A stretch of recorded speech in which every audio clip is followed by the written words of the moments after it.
unfortunately, we are not getting the full benefit as Kenyans because the cotton that they are using, 80 to 90% of it is imported.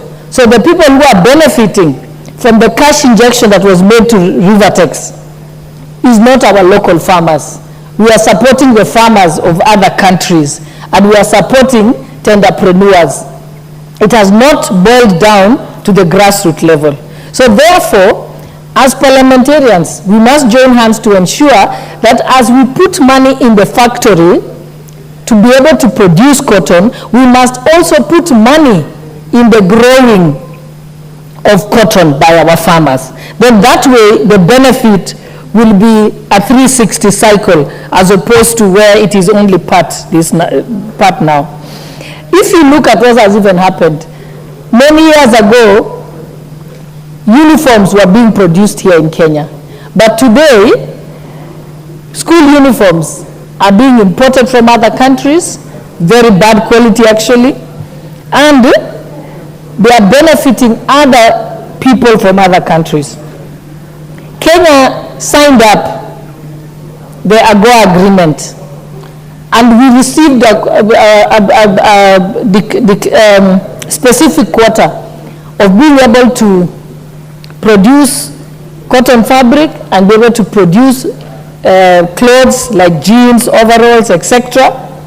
in our EPZs for export to the Americas and Europe. But unfortunately, we have not been able to realize our full quota.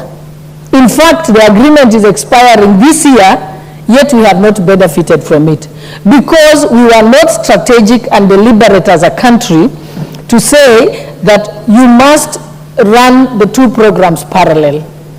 If you sign the AGOA agreement, you start increasing cotton growing. And as you increase the cotton growing, you then inject money into the factories for the production of that. And this is not the only cash crop that we have actually lost as a country. We have pyrethrum. In the 70s, Kenya was producing 90% of the world pyrethrum. Today, we are producing less than 10%. And on that one, I think I would like to recognize and congratulate the governor of Elgeyo-Marakwet County, because he has started a program for the growing of pyrethrum, and it is doing extremely well. There is also cashew nuts at the coast. That was a big foreign income earner, and it also went down. We had palm oil also at the coast. That failed. We have sunflower, again, which also collapsed.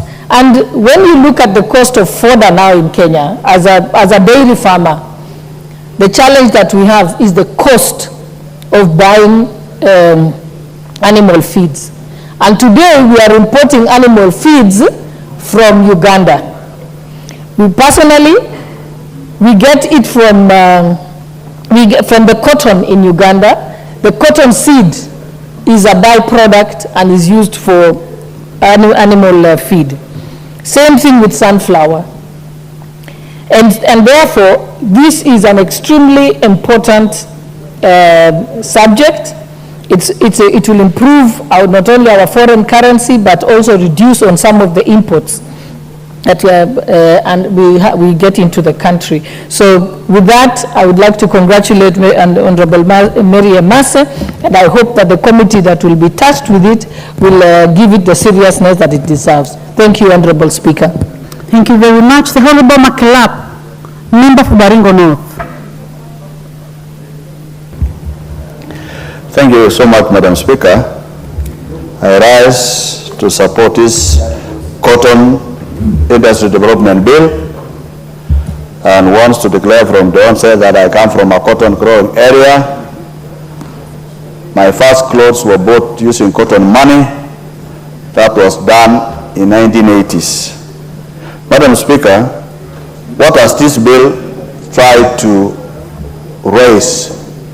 One, Madam Speaker, is actually mobilizing farmers throughout the Republic of Kenya to grow cotton in those areas that have high potential of cotton growing in semi-arid lands. Two, it also secures or develops the market industry. 3, research for cotton competitiveness in the world.